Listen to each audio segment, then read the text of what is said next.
창세기 13장 1절에서 18절 말씀.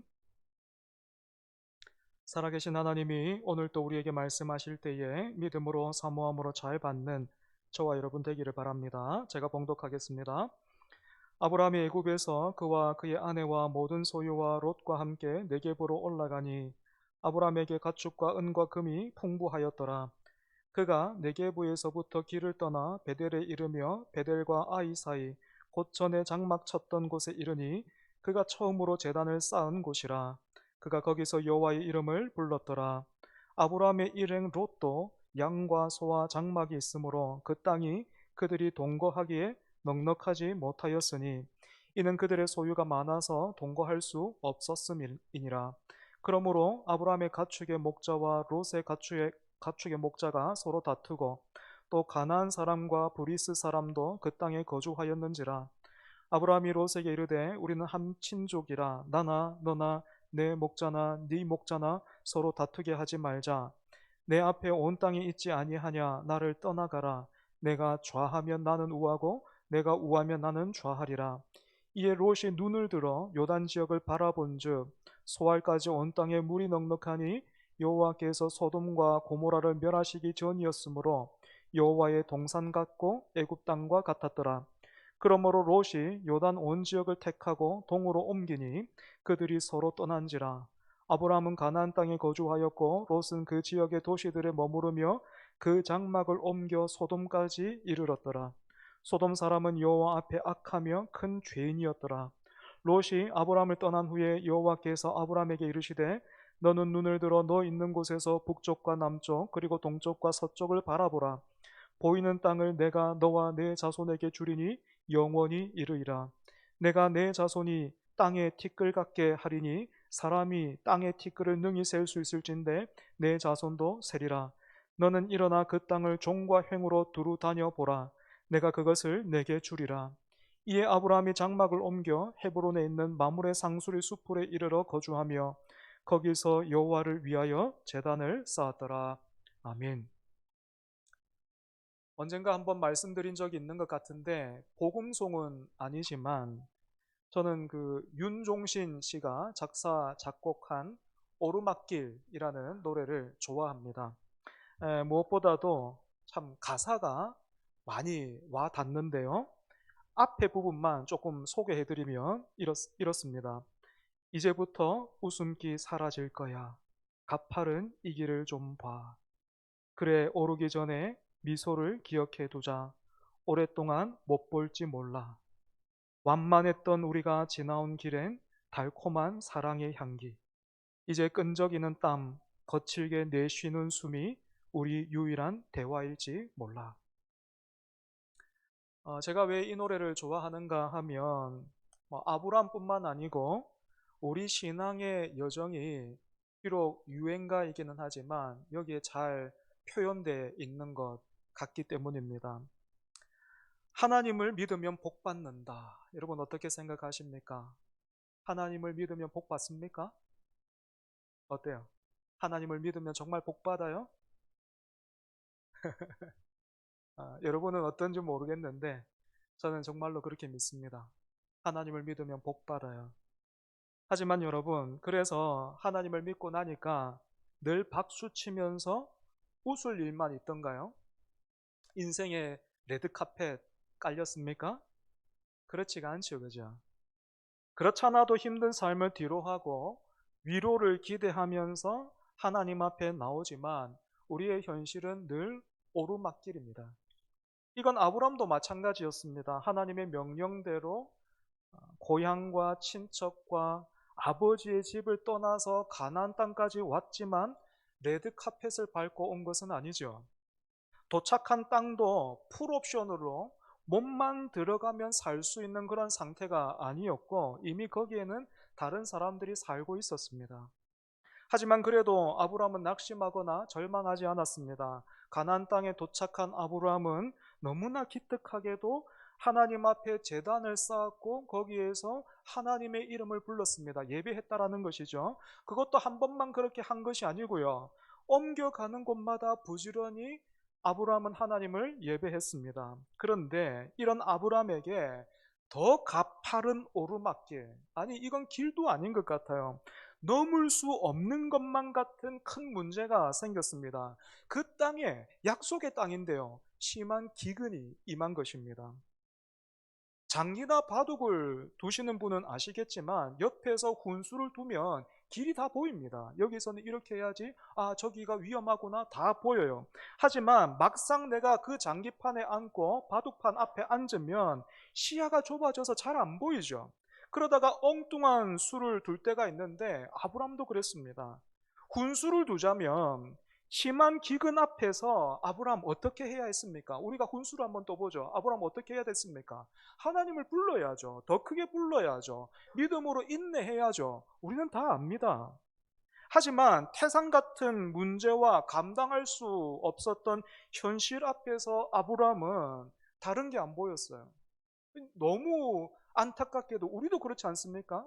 큰 문제 만나면 기도의 자리에서 하나님 앞에 엎드리고 예배의 자리를 찾고 말씀을 붙들고, 그거 아니고 어떻습니까? 우리 본성이 막 이렇게 발동되죠. 그죠? 아브람도요, 일단 피하고 보자 싶었습니다. 그래서 애굽으로 내려가죠.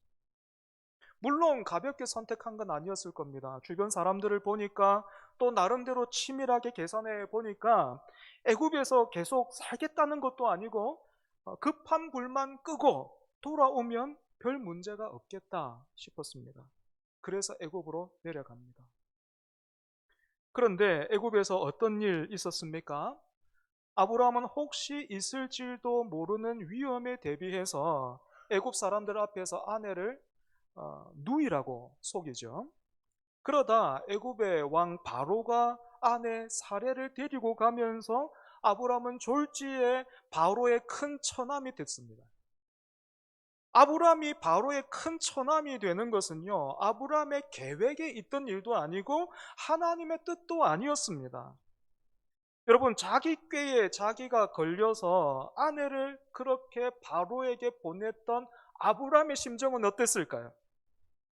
살기 위해서 내려간 애굽이었지만 그곳은요, 계산을 다 해서 내려갔어요. 계산 다 하고 이렇게 하면 내가 살겠다 싶어서 내려갔지만 그곳은 살 수 있는 어떤 그런 곳이 아니었고, 인생에 있어서, 아마 아브라함의 일생에 있어서 가장 깊은 수렁이었을 거예요. 여기에서 더 절망스러운 게 뭡니까? 아브라함 본인뿐만 아니고 아내 사례도, 그리고 또 하나님이 주신 약속도 지금 수렁에 빠졌는데 이걸 어떻게 할 수가 없는 거예요. 아브라함은 브레이크가 파열된 자동차처럼 그냥 막 그 내리막길로 치닫고 있었습니다. 오르막길이 힘들어서 잠시 쉬워 보이는 길로 핸들을 딱 꺾었는데 정신을 차리고 보니까 이 멈출 수 없는 내리막길을 질주하고 있는 통제 불능의 상태에 빠지고 말았던 것입니다.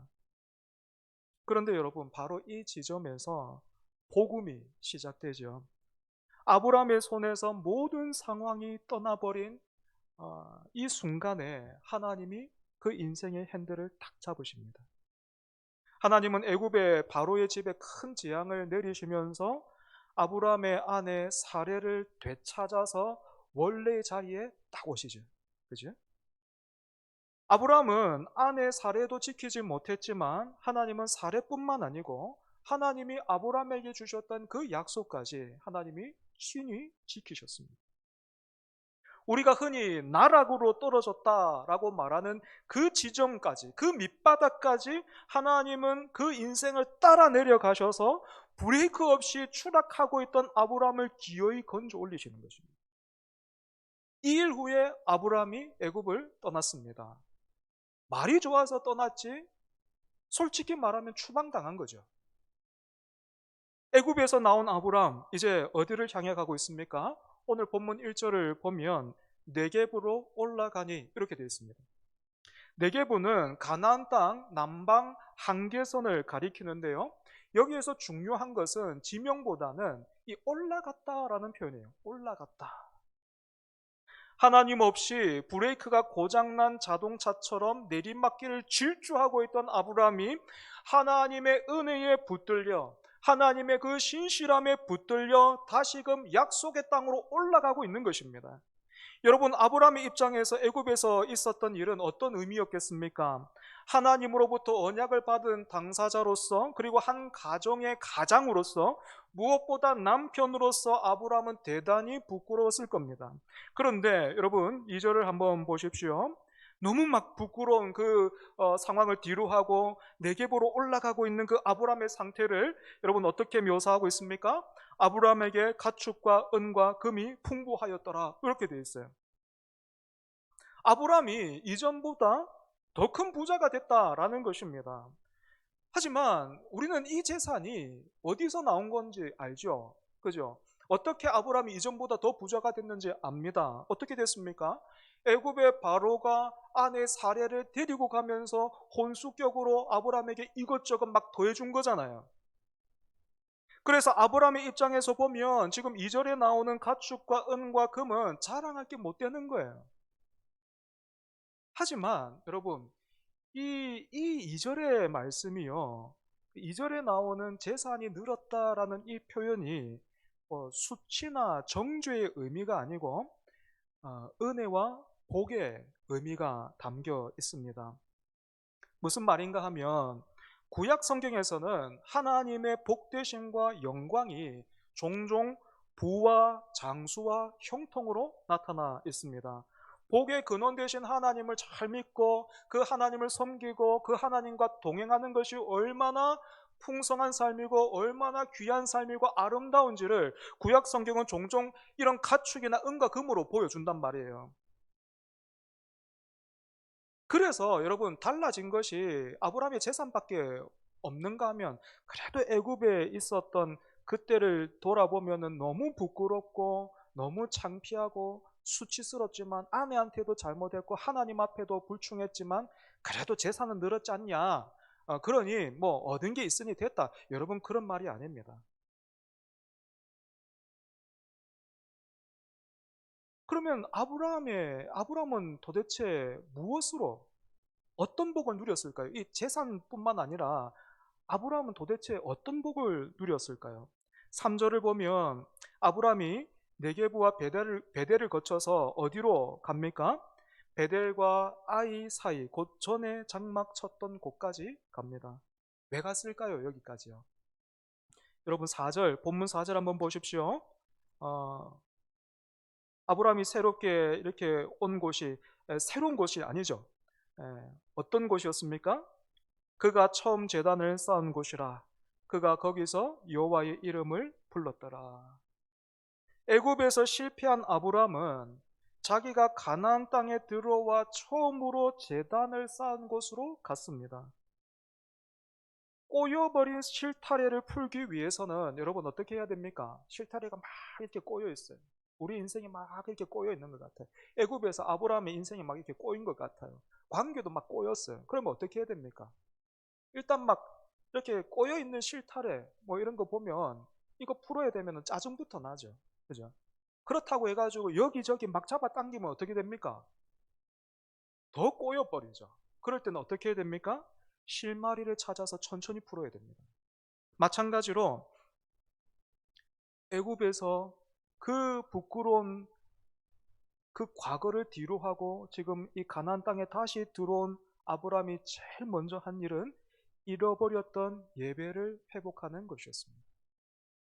내가 이 땅에 여기까지 온 것도 내 힘이 아니라 하나님의 은혜와 도우심이었는데 내가 어느새 그것을 잊어버렸습니다. 큰 기근이라는 현실이 나에게는 벽같이 느껴졌고 넘을 수 없는 산처럼 느껴져서 내가 그만 하나님을 놓쳤고 또 잃어버렸습니다. 하지만 하나님이 그런 나를 돌보셔서 건져 주셨습니다. 하나님, 이제 내가 다시는 내 힘으로 내 계산대로 내 지혜로 살지 않기를 원합니다. 하나님만이 나의 길이에요 하면서 아브라함이 하나님의 이름을 부르며 예배했던 것입니다. 이처럼 여러분, 혹시 삶이 꼬이고 실패한 것 같습니까? 관계가 막 꼬이고 있습니까? 여러분, 다른 방법이 없습니다. 다른 길을 찾지 마십시오. 예배의 자리, 기도의 자리, 처음 사랑의 자리로 돌아와야 합니다. 그런데 여러분, 여기에서 잘 보십시오. 우리는 아브라함이 이렇게 깨닫게 됐고 너무너무 잘했잖아요. 그죠? 다시 하나님의 이름을 불렀다라는 이런 말을 들으면 우리는 이런 또 이야기를 생각합니다. 이 뒤에 당연히 이런 이야기가 나오겠지 생각한다고요. 행복하게 잘 살았대요. 하나님이 주시는 은혜와 복으로 아브라함은 이 뒤로 행복하게 잘 살았대요 하면서 그렇게 아브라함의 이야기가 이어질 거라고 기대합니다. 그런데 여러분, 그렇지가 않습니다. 우리가 사는 동안에는 오르막길이 계속돼요. 5절부터 보면 아브람과 조카 롯의 재산이 많아지면서 갈등이 생겨요. 둘 다 목축을 하는데 거주하는 땅이 두 사람의 재산을 감당하기에는 좁았던 겁니다. 그래서 7절을 보면 다른 가나안 원주민들이 다 보고 있는 앞에서 아브람의 목자와 롯의 목자가 서로 막 멱살을 잡고 싸워요. 우물과 목처지를 두고 막 싸우는 거예요. 아브람이나 롯이나 종들을 통해서 이 일을 다 보고받았을 텐데 그런 보고를 받은 이 두 사람의 마음이 어땠겠습니까? 그런데 아브라함이 지금 그 애굽에서 올라와서 하나님의 이름을 부르고 예배자로 돌아왔잖아요. 그죠? 그런 아브라함이 이 문제 어떻게 풀어가는지 보십시오. 8절입니다. 아브라함이 롯에게 이르되 우리는 한 친족이라 나나 너나 내 목자나 네 목자나 서로 다투게 하지 말자. 여러분, 아브라함이 롯을 향해서 뭐라고 부르고 있습니까? 우리는 한 친족이라 이렇게 말하고 있습니다. 이 말은 알다시피 나는 삼촌이고 니는 손아래 사람 조카잖아 이런 뜻이 아니고요. 우리는 형제라 라는 뜻입니다. 우리는 형제라는 거예요. 고대 사회는 물론이고 지금도 이런 갈등과 문제가 생기면 보통은 어떻게 해결합니까? 윗사람이 아랫사람에게 명령하죠. 내가 너를 지금까지 어떻게 키웠고 어떻게 했는지 너 잘 알지? 그러니까 네가 정말로 그 은혜를 알면 이번에는 네가 절로 가. 뭐 이렇게 푸는 것 아닙니까? 그죠? 하지만 아브라함은 지금 어떻게 하고 있습니까? 자신의 권위를 내려놓고 있어요. 손 윗사람으로서의 그 권위를 딱 내려놓고 그러면서 동시에 조카 롯을 어떻게 부르고 있습니까? 나의 형제라고 부르면서 그 조카 롯을 높여주고 있습니다. 자기와 대등한 그런 위치에 두고 있는 것이죠. 그러고는 구절을 보면 엄청난 제안을 합니다. 네 앞에 온 땅이 있지 아니하냐? 나를 떠나가라. 네가 좌하면 나는 우하고 네가 우하면 나는 좌하리라. 여러분, 이건 단순한 양보가 아니에요. 목축업에서는 땅과 물은 생명과 같잖아요. 그런데 좋은 땅을 선택할 권리, 먼저 선택할 권리, 즉 기득권을 지금 누가 가지고 있습니까? 아브라함이 쥐고 있어요. 그런데 아브라함은 그 자신의 기득권, 생존권이라고 할 수 있는 그 기득권을 조카에게 다 넘겨주고 있는 거예요. 어떻게 이렇게 할 수 있었을까요? 애굽의 그 경험을 통해서 아브라함이 분명히 깨달았기 때문에 그렇습니다. 내 인생을 책임지는 것은 내 계산이나 내 꾀가 아니더라. 하나님이 내 인생을 책임지시더라. 내 꾀대로 내 계산대로 살아봐도 그게 복이 안 되더라. 아브라함이 아는 거죠. 하나님이 인도하시는 그 자리가 복이더라. 아브라함이 깨닫고 있는 것입니다. 그리고 이 사실을 깨닫고 나니 어떻습니까? 사람도 달라 보이는 거예요. 눈앞의 이익보다 관계가 더 중요한 겁니다. 사람이 더 중요한 거예요. 그러니까 그 롯을 보면서도 뭐라고 부르고 있습니까? 그냥 조카라고 부르지 않고 너는 내 형제다 라고 귀하게 여기는 겁니다. 오늘날 유산 상속 문제로 형제 간에 법정 소송까지 가는 일 얼마나 많습니까? 유산 상속 걸리면 그거 잘못 해결 안 되면 어떻게 됩니까? 형제여 자매인데 두 번 다시 안 보죠. 법정에서 막 싸웁니다.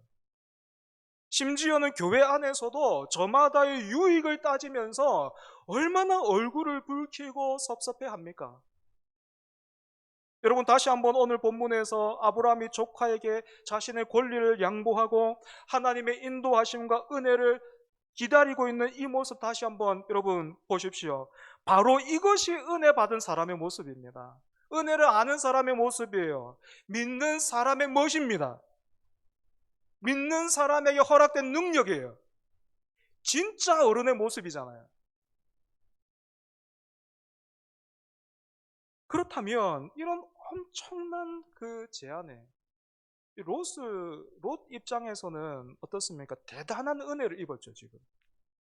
이 엄청난 제안과 은혜 앞에서 롯은 어떤 반응을 보이고 있습니까? 우리 같으면 그래도 어떻게 하겠습니까? 한 번쯤은 사양할 것 같아요. 아유, 당연히 삼촌이 먼저 선택을 하시고 제가 다른 곳에 가는 게 그게 도리지요 하면서 막 조마조마할 것 같아요. 내가 봐둔 곳도 있는데 삼촌이 선택하면 나는 어떻게 하나 뭐 이렇게 하면서 마음을 졸이고 있을 텐데 롯은 어떻게 합니까? 그런 뭐 과정 하나 없이 바로 그냥 삼촌의 제안에 응해버립니다. 기다렸다는 거죠. 지금 이 문제 앞에서는 뭐 앞뒤 좌우 따질 거 없다라는 거예요. 일단 선택하고 보자. 여러분 여기에서 중요한 표현이 나오고 있습니다.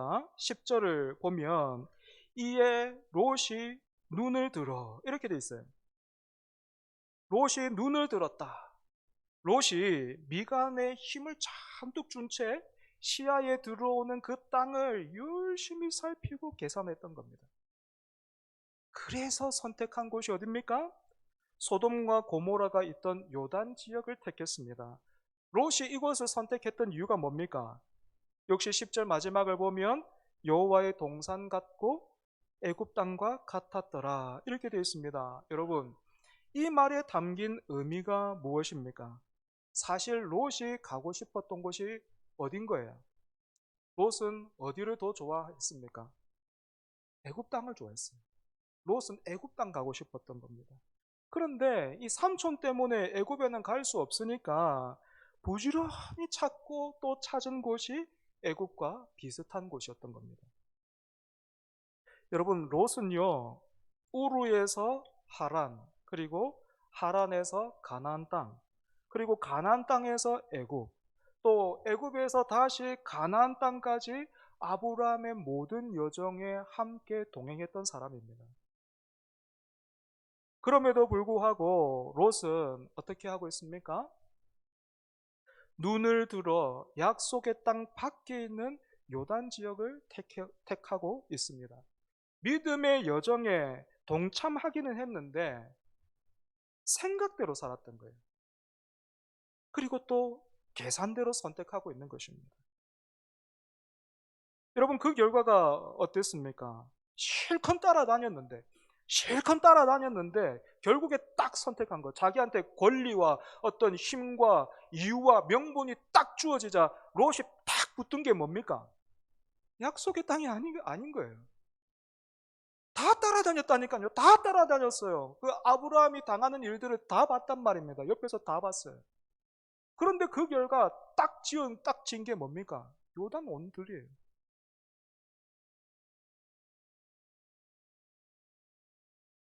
소돔과 고모라는 롯이 보기에는 하나님의 동산 같고 애굽 땅과 같았다 되어 있습니다. 하지만 그 이 소돔과 고모라 무슨 땅입니까? 하나님의 심판이 예정되어 있는 죄악의 동산이죠. 이렇게 롯은 자기가 택한 요단 지역으로 떠났습니다. 사람이 든 자리는 몰라도 난 자리는 안다고 아브라함은 롯의 빈자리를 눈으로만 아니고 마음으로 느끼고 있었을 겁니다. 그런데 이런 마음을 알아주는 존재가 하나 있죠. 누굽니까? 아내 사례는 아닙니다. 뭐 바랄 걸 바래야지. 그죠? 이런 마음을 누가 알아줍니까? 하나님이 알아주십니다. 여러분 본문 14절 15절 같이 한번 읽어보겠습니다. 13장 14절 15절 시작. 롯이 아브라함을 떠난 후에 여호와께서 아브라함에게 이르시되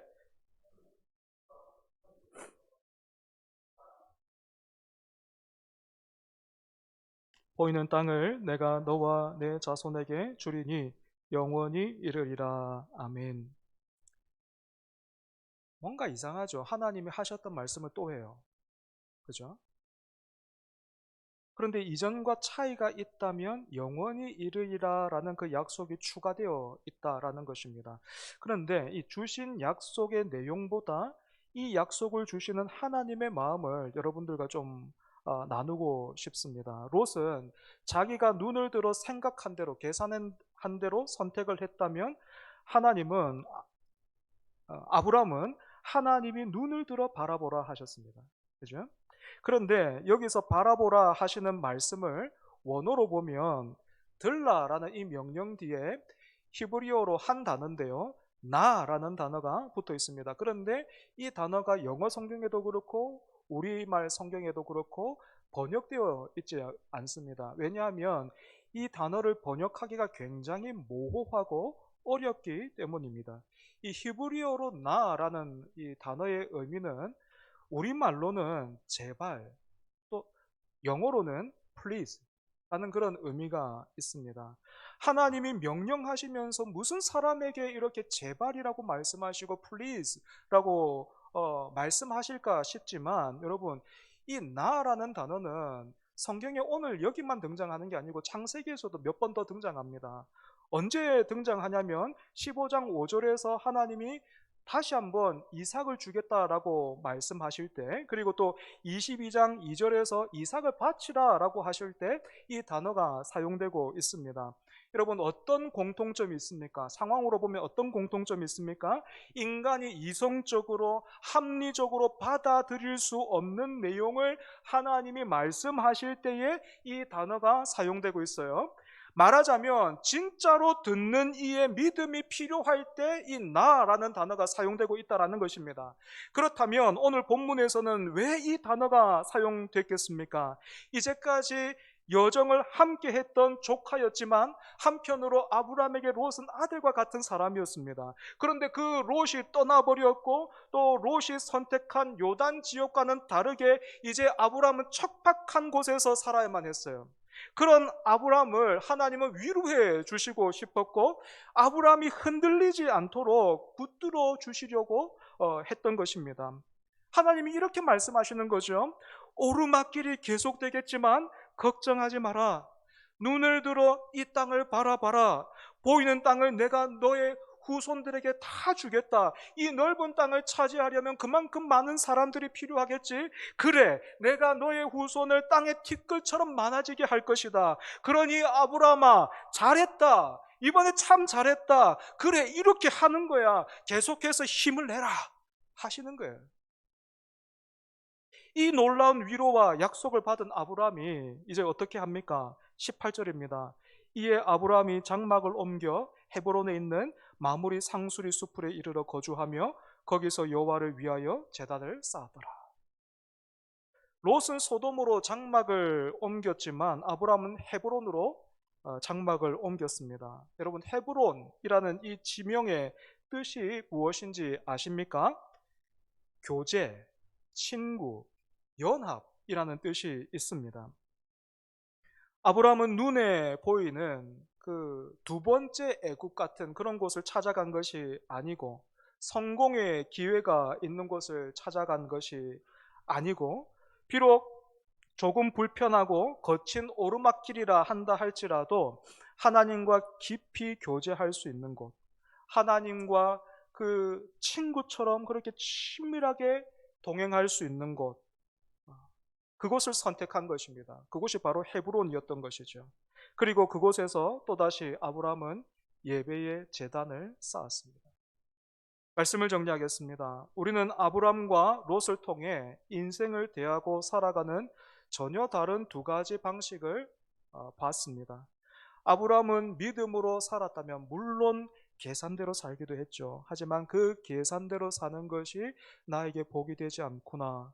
하나님의 뜻대로 하나님 그 말씀 안에서 사는 것이 복이구나 하는 것을 깨닫고 아브라함은 다시금 믿음으로 살았다면 롯은 그 과정을 다 함께 했지만 생각대로 계산대로 살았습니다. 롯의 자리에서 보면요, 아브라함의 방식은 대단히 어리석어 보입니다. 바보 같죠.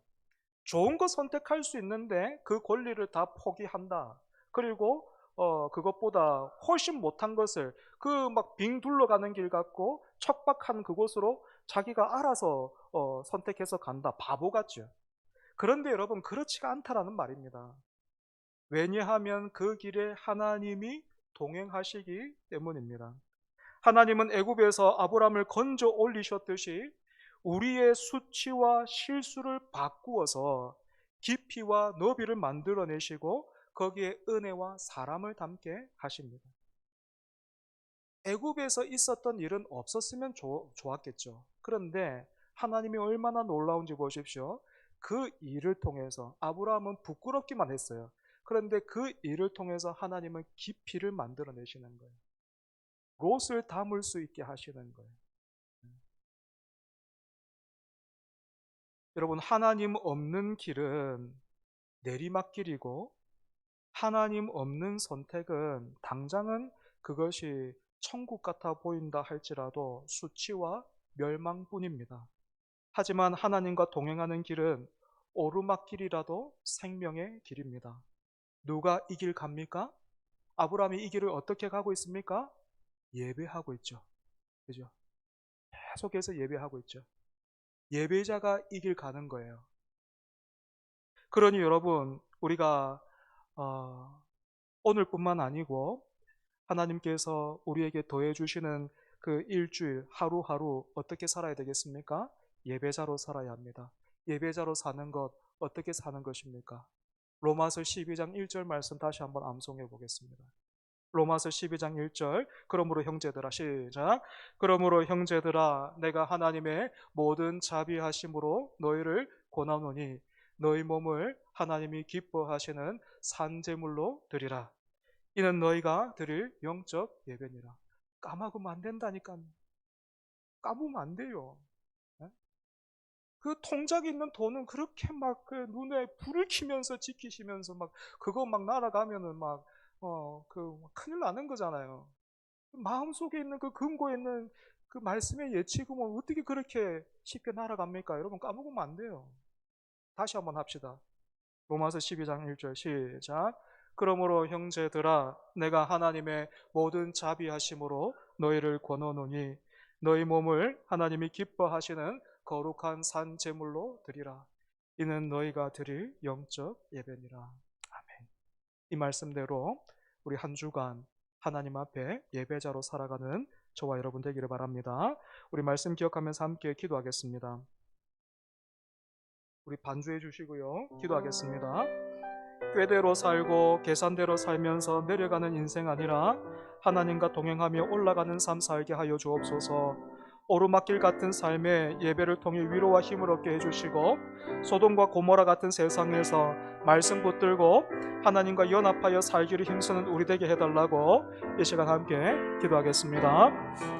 하나님 아버지, 감사합니다. 두 인생을 봤습니다. 하나님의 은혜의 손에 붙들려 부끄러움을 뒤로하고 믿음의 조상의 그 자리로 점점 빚어져 가고 있는 아브라함을 봤습니다. 그도 역시 계산대로 생각대로 살았지만 그 애굽에서 있었던 그 일, 하나님의 동행하심으로 인하여 그가 그 삶에서 돌이켰습니다. 가나안 땅에 돌아와서 제일 먼저 제단을 쌓았던 예배 자리에 찾았습니다. 그리고 또 헤브론을 선택해서 그곳에서도 하나님 앞에 예배를 드렸습니다. 아버지 하나님, 우리도 이와 같은 예배자 되게 하여 주시옵소서. 꾀대로 생각대로 계산대로 사는 그 삶 이제 뒤로 하고 하나님 말씀대로 예배자로서 살아갈 수 있게 하여 주옵소서. 우리의 몸을 들여 하나님이 기뻐하시는 거룩한 산제물로 드리며 아버지 그렇게 살아가는 우리 되게 하여 주옵소서. 하나님, 예배자리에 실컷 있었는데 예배자리에 열심히 따라왔는데 롯처럼 결국에는 손에 짚는 것, 결국에는 눈에 아버지 들어오고 또한 선택하는 것, 소돔과 고모라가 되면 안 되겠습니다. 하나님, 우리 중에 아무도 그런 사람 없게 하여 주시옵소서. 하나님의 그 은혜의 손에 붙들려 그 말씀에 붙들려 아브라함처럼 아버지 빚어져가는 우리 될 수 있도록 주여 은혜 더하여 주시옵소서. 믿는 자로서의 그 멋과 영광과 부요함과 능력을 아버지 하나님 그렇게 보이며 흘려보내며 살아가는 우리 될 수 있도록 주님 은혜 더하여 주시옵소서.